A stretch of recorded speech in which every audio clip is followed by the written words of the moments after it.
Welcome again, another edition of The Incredible Hoax. And I am Mark Hoke, writer, composer, movie enthusiast, joined by... Chris Hoke, writer for, right now, Cowboy and Lucky for Red Sea. Red Sea armband. Wristband. Armband, wristband, whatever it's called. Get yours today. That's right. Quote of the week. Started that last week. Last week's quote was, "I was saving that bacon." And if you went online and guessed "I am legend," you were correct. You were right. So last week's, the answer was "I am legend." This week's quote of the week, and we invite you to join us online and to make your guesses. This week's quote is, "You can't fly jets if you're colorblind." You can't fly jets if you're colorblind. He had to tell me what this was. I didn't even know. This one's a little harder, but I promise next week's will be better. And you can answer it on Facebook. If you're on Facebook, like The Incredible Hoax, or if you're already liking it, answer on the wall. And you can also, my cats are fighting. There's a running theme in the show. My cats interrupt things. My cats just stormed in the room fighting. And you can also email us at hoke@redseatelevision.com. Excellent. Well, we're going to start today and get right back into our rapid fire segment, and we'll have a review later on. So yeah, we have a brand new movie review for, I can't say. Well, yeah. We want you to stay tuned. Yeah. All right, we're going to jump right into it today. Yeah. Best actor, director, team: Robert De Niro, Martin Scorsese, or Akira Kurosawa and Toshiro Mifune. Scorsese, De Niro. Without a doubt, for me. Scorsese. But they would be my favorite amongst any comparison. Of all actor, even if you said Wayne and Ford, I'd still say Scorsese, De Niro. Because I love their movies. I love what they're about. And they've explored, the whole urban atmospheres and Raging Bull and Mean Streets and Taxi Driver and Goodfellas. The whole urban vibe and psychology, and then the loneliness and guilt and all of the themes they explore. And then the violence thing, because Kurosawa and Mifune were plenty violent, so that's not really an issue. Yeah. But I loved the violence and everything in their movies. So I mean, yeah, for me, De Niro and Scorsese are my favorite actor-director combo. Well, they're great. They are great. However, I prefer Toshiro Mifune and Akira Kurosawa. Both of these duos, what was incredible is how each complemented one another. The kind of stories, the gritty stories that Scorsese tells, and Kurosawa tends to tell more broad, introspective kind of stories. But I like Kurosawa's films. There's kind of epic storytelling. The samurai pictures, of course, are popular, but the historical pieces are really well done. But let's not forget his contemporary pieces are really good as well. Yeah. High and Low, that's a really good crime drama. Something just hit me when you were saying that. What's funny is De Niro, and you said it, Scorsese's movies really explore a lot of intimate issues, intimacy.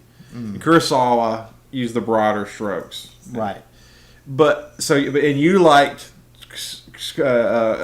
Kurosawa for that reason, and I liked Scorsese for that reason, intimacy and the broader epic storytelling.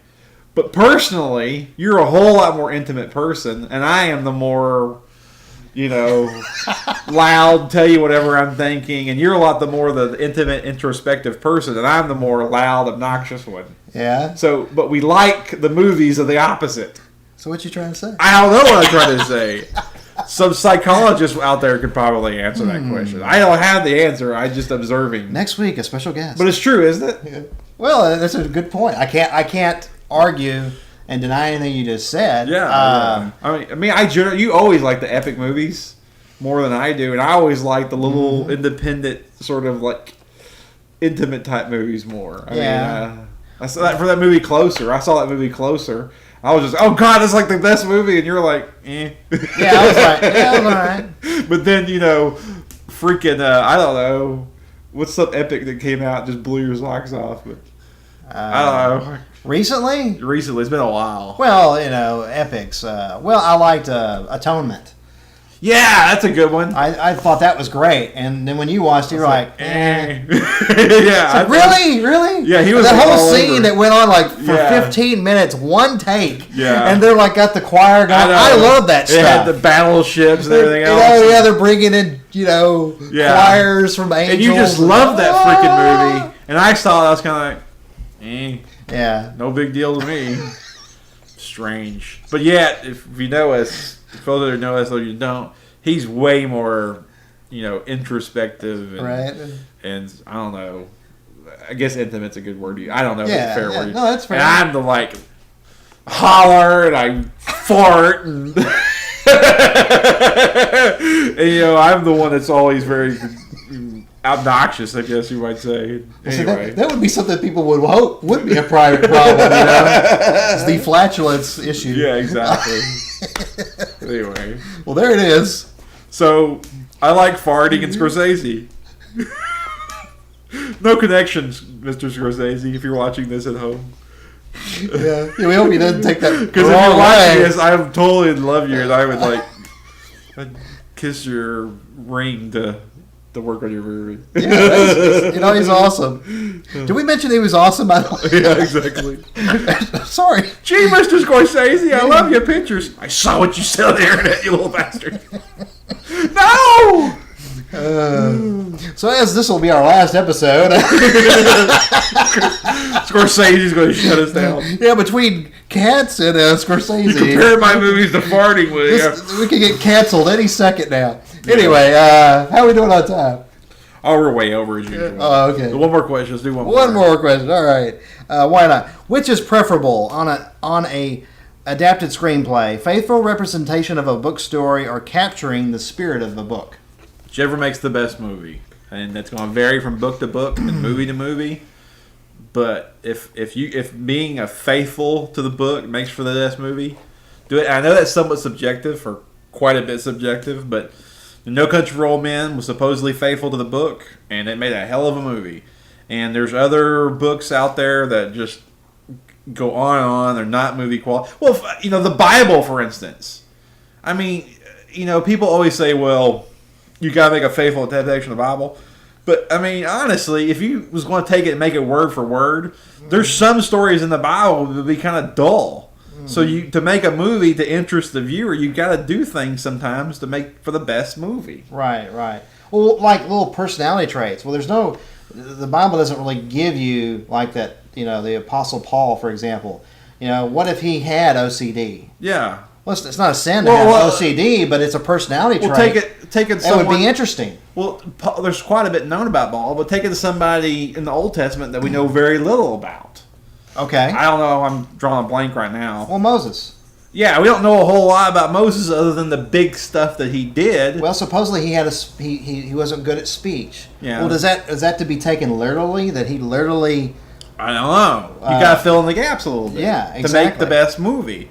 I mean, don't please anybody out there watching this. Me and him are both Christians, so please don't don't go there. We're not. Just don't go there, for God's sake. Because we're both faithful Christians, okay? But yeah, sometimes just that's kind of a very exaggerated example. But to make the best movie, you gotta juice it up a little bit, or change things around, or consolidate characters, or whatever. Right. And there's other times where you can just tell it the way it was, and that's the best movie. Yeah, I think anytime if you're being, as long as you're being respectful, to the original story's intent. Exactly. I think you're good. Yeah. So is that your answer? My answer, would be capturing the spirit of the book. Okay. Which kind of goes along with that. If you're being respectful to the material, and you just and if it's going to make a better movie, just to take parts, components that work, other parts may be dull. You don't want to make a dull movie, so you want things to be interesting. So above all else, if you just capture the spirit and you're interesting, you're ahead of the game. I can go with that. And with that, we'll be right back.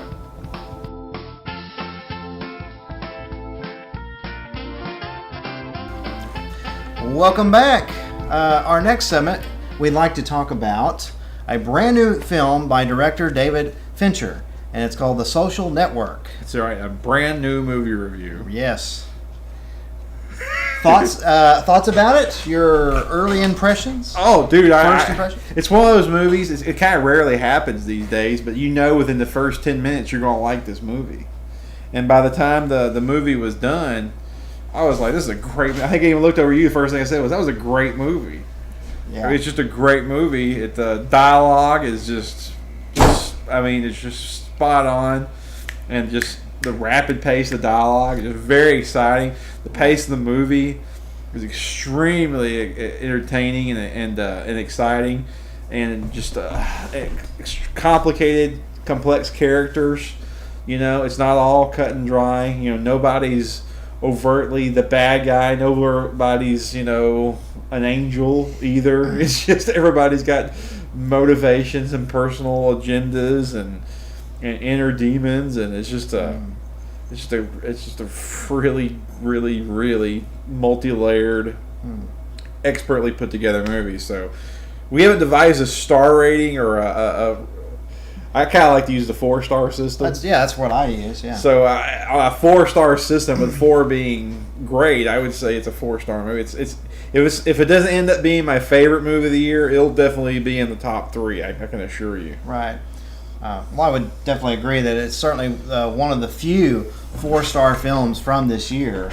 And perhaps before we go any further, we should say that for those that are interested in checking out that film, the film deals with, story-wise, the origins and the personalities behind Facebook. Yeah. And how that came about, and and all the personalities involved. And you wouldn't think that would be that interesting. You'd think maybe that's going to be very highbrow, a lot of techno talk, a lot of techno speak. Yeah. But he skillfully is able to, David Fincher, the director, is able to make it interesting, start to finish.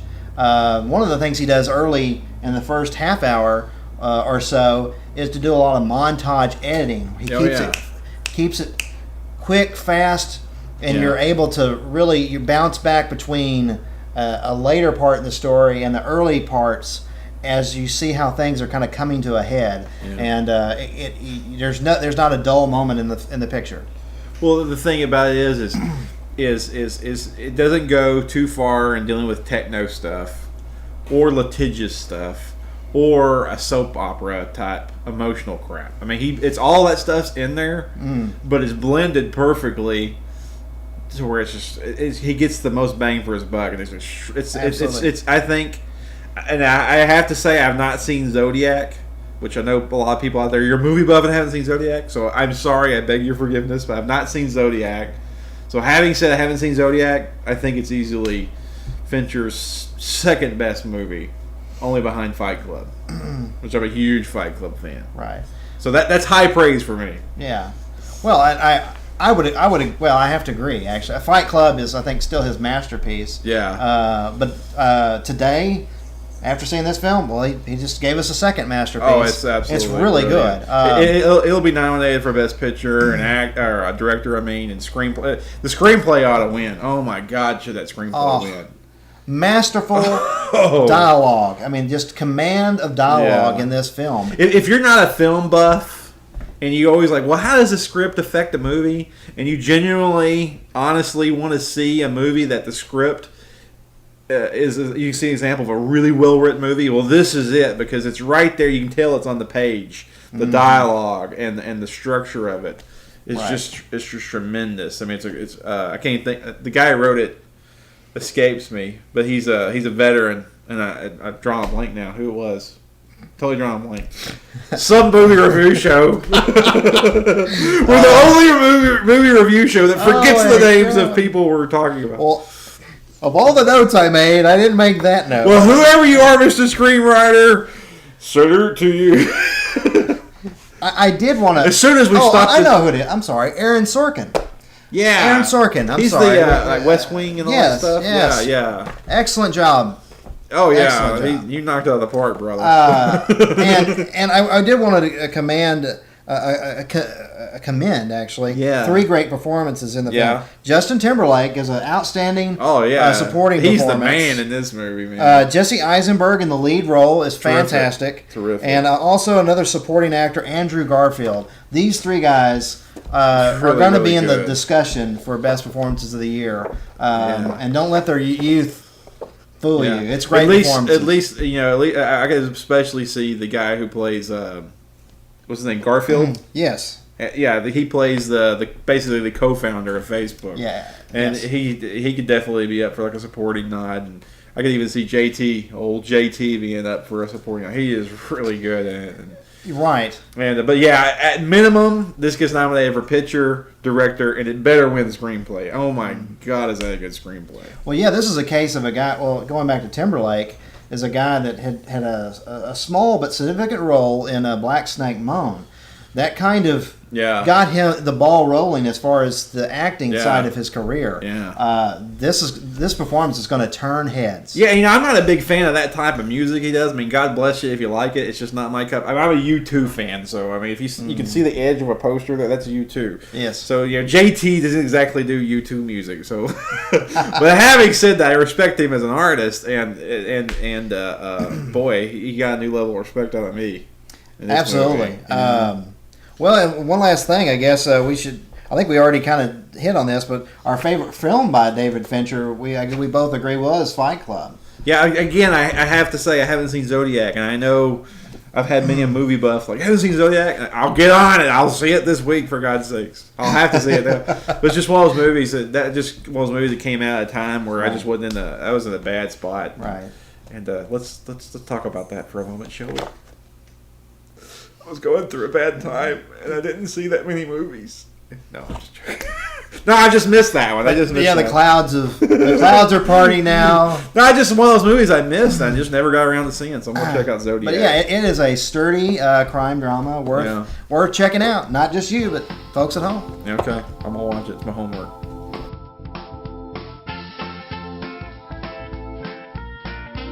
And we're back. And we just got done talking about The Social Network, which is about Facebook. Now, I'm all over Facebook. Twitter, Facebook. I didn't get into the MySpace thing. I don't like MySpace. But I'm YouTube, Twitter, Facebook, all over it. I keep up with some people and try and follow them. But for the most part, I use it just to tell people what I do for a living and just sort of spread the word that I'm available to do my kind of work. I do video work and things like that. So that's my main focus. I keep up with a handful of people, but mostly I'm just trying to get the word out with peers and potential clients and just everyday people to know, hey, you need video, that's what I do. So that's what I use it for. But you, on the other hand, I couldn't get you on Facebook if I was on fire.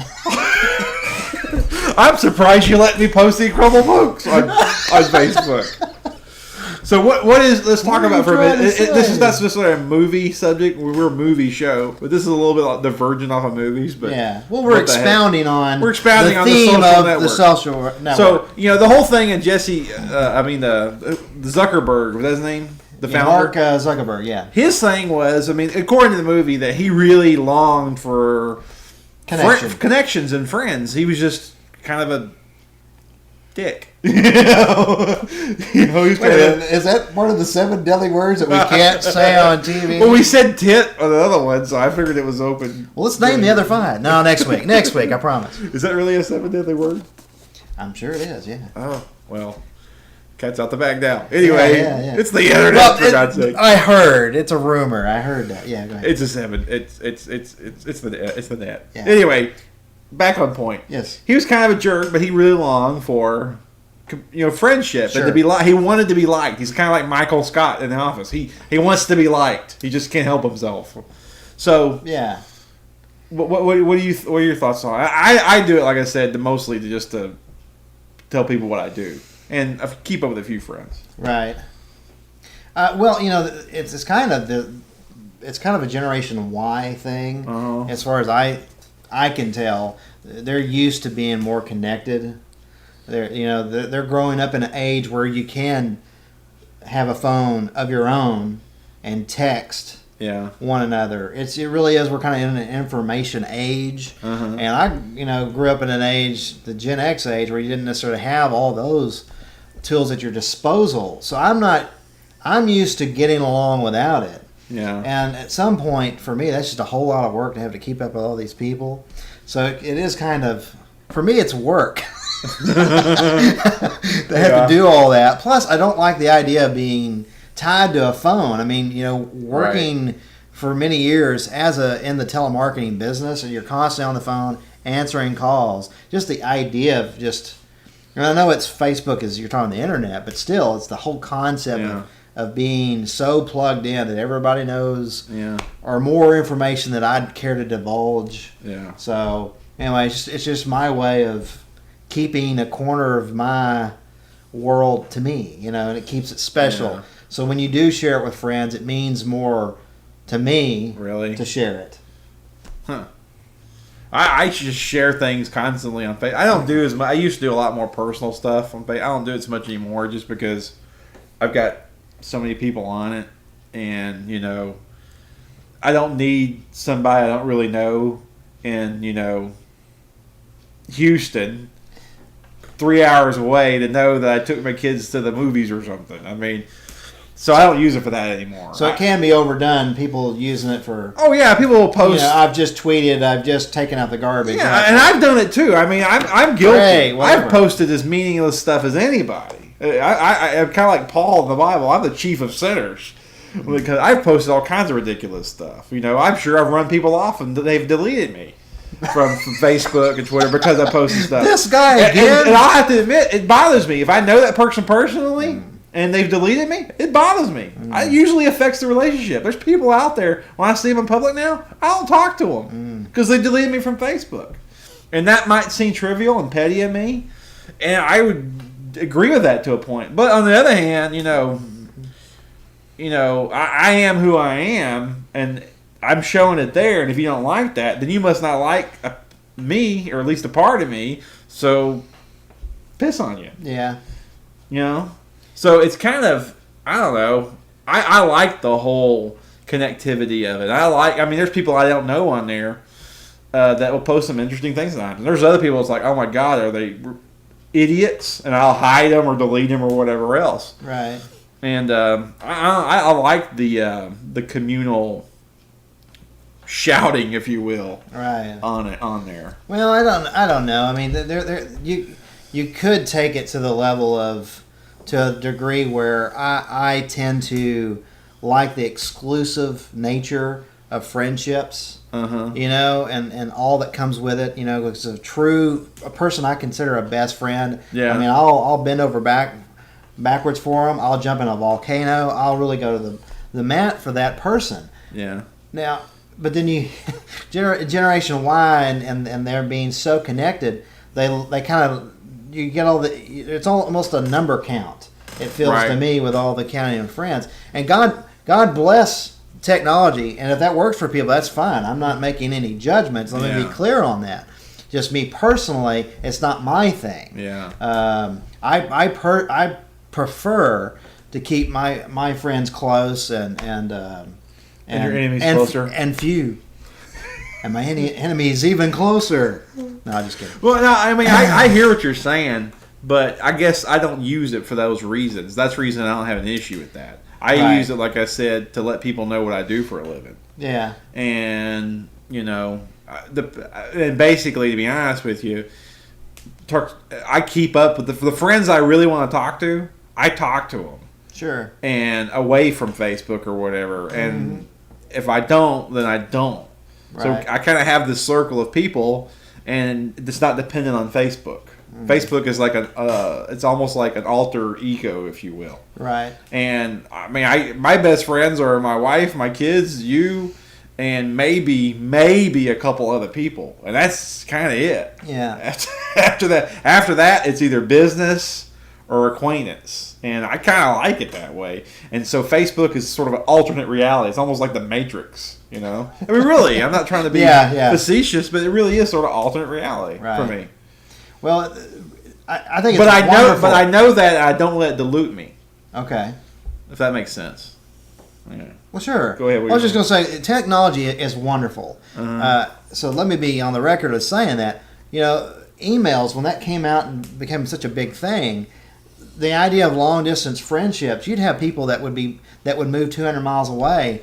Back when I was like a teenager, you'd be crying. They're gone, and you'd say goodbye, and you met. That was it. And you would never see them again. Yeah. Because you might buy maybe 3 stamps to send them a letter over a couple of years. Yeah. But eventually you just kind of move on. Yeah. Email's great because it kind of broke through that. You could still have a friend across the country. Yeah. Thousands of miles away and still keep up with them. And now, because of the internet and Facebook, things like that, you can see pictures. Yeah. If they've gotten married, see the kids. So there's technology is wonderful. Yeah. It's just I choose to dictate how it works for me. Right. Yeah. So wow, I feel like almost like you've run Facebook for me. But yeah, I have to admit though, one thing I'll admit, and I said it a minute ago, is like when somebody like deletes you from Facebook, which you're not on Facebook, so you don't really. I guess you've experienced this feeling, but somebody will delete you from Facebook, and that moment at the end. I won't give anything away here, folks, but this is not a spoiler alert, but just to be careful, potential spoiler. But at the end of the movie, there's a moment where he's sort of waiting on a friend request. Right. On his own, he's the inventor of Facebook, and he's waiting for a friend request. Yeah. And he's just sort of waiting, and that moment of just sort of not knowing. I mean, people really do. I've done it. My wife's done it. I know other people have done it. It's like, well, why won't they friend me? They take it personal. It really is personal. I'm as guilty as anybody about it. Right. Like I said earlier, there's people who've unfriended me. When I see them in public now, I don't talk to them. Right. And on one hand, I'm glad it's there because now I know that person. There's something about me that person doesn't like. So I'm done with them. Mm-hmm. I'm rid of them. Right. But on the other hand, if I didn't have Facebook, I wouldn't know, and I wouldn't be that way. Mm-hmm. Well, I'm not. Which is it? I wonder is better. Knowing and getting rid of them out of your life because they didn't need to be there anyway, or not knowing and you treat them with sort of blanket respect you give anybody. Because I see an argument for either one. Well, I know your dilemma that you're talking about because even with email addresses, I've been part of like the email groups, email message groups and things like that, and then maybe this group that you're in, maybe at some point.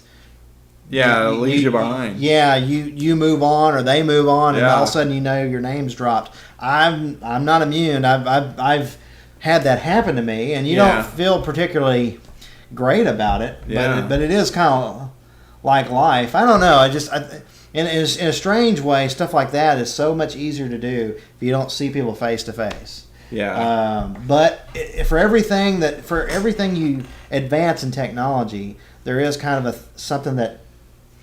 There is kind of a cause and effect, and that would be the effect of like Facebook, as you pointed out. Yeah, that's probably become this new thing now, where people probably do take it personally. How come this person will not friend me and things like that? And anybody out there that knows me is waiting for me to be a part of their Facebook account or whatever. Don't take it personally. Well, see, we also came from that. Doesn't mean I don't like you. It's just I'm very selective. Well, you're not driven by that thing. I'm that's not driven. What drives you. No, and for me, that's like I said, that I really dig that stuff. And I don't know how many people on my Facebook, but I don't know. I bet you I don't know 90% of them. Not really. Even the ones I graduate with, I don't really know these people. Right. I mean, honestly, it doesn't mean I don't like them. Right. It's just I don't know them. Yeah. And they certainly don't know me. Yeah. And so it's a different, like I said, it's like a different reality.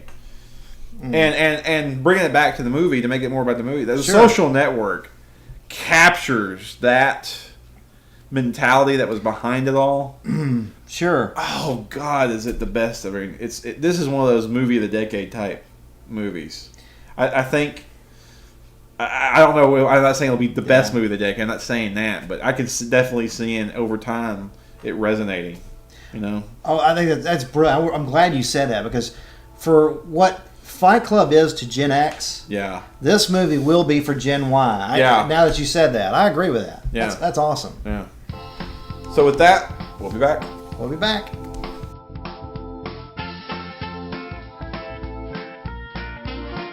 All right, welcome back, everybody. We thank you for tuning in. We had a lively debate today on the social network and the theme of Facebook. Yeah, more of a debate on Facebook than the social network. We both agree it's a great movie. Yes. So, yeah. So it was a lot of fun today. A quick reminder about the quote of the week. One more time. We invite you to guess online.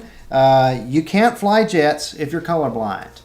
You can't fly jets if you're colorblind. That's the quote of the week.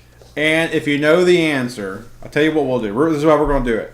If you know the answer, post on our Facebook wall the answer, which is Incredible Hoax, HOKES, the Incredible Hoax Facebook wall, or email us at hoke@redseatelevision.com. And the first one to answer via Facebook and email, or either or I should say, will get a Red Sea wristband. I'll mail it to you. So, be the first to answer on Facebook and be the first to answer in email. I'll give you a Red Sea wristband. All right, and with that, We're done. we're done. See you next week.